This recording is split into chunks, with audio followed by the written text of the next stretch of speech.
Le virus Ebola, une erreur devenue cauchemar. Tu crois connaître cette histoire, mais tu n'en as entendu que la moitié.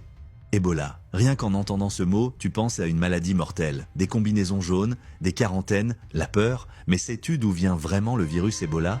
Son nom, son origine, et surtout, le terrible malentendu qui a tout déclenché? Nous sommes en 1976, au cœur de l'Afrique centrale. Une épidémie étrange éclate dans un village de la République démocratique du Congo, alors appelé Zaïre. Fièvre soudaine, vomissements, saignements, mort brutale. Les médecins n'ont jamais vu ça. Ils découvrent un nouveau virus, extrêmement mortel, jusqu'à 90% de taux de décès. Ils doivent lui donner un nom, mais pour éviter de stigmatiser le village touché, ils choisissent le nom d'une rivière voisine, la rivière Ebola. Ironique, non?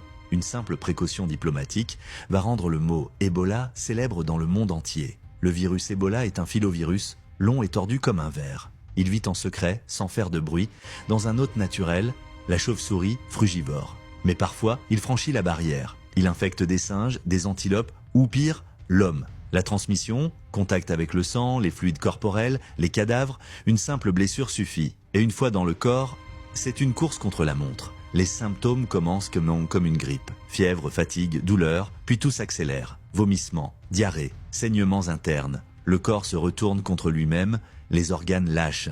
Le système immunitaire est débordé. Et dans certains cas, la mort survient en quelques jours. Il n'y a ni odeur, ni bruit, ni pitié. Depuis 1976, Ebola a provoqué plusieurs épidémies en Afrique, mais la plus violente reste celle de 2014 à 2016. Plus de 11 morts en Guinée, au Libéria, en Sierra Leone.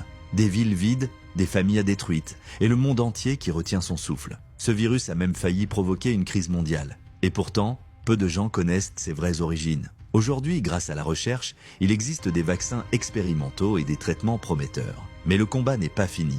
Car tant que les forêts tropicales reculent, tant que l'homme s'approche des réservoirs animaux, le risque persiste. Tu croyais que Ebola n'était qu'un virus? Mais c'est aussi un nom, une rivière, une erreur humaine, un symbole de peur, mais aussi de résilience. Tu croyais connaître cette histoire, mais tu n'en avais entendu que la moitié. Si tu veux d'autres histoires vraies, sombres et fascinantes, abonne-toi.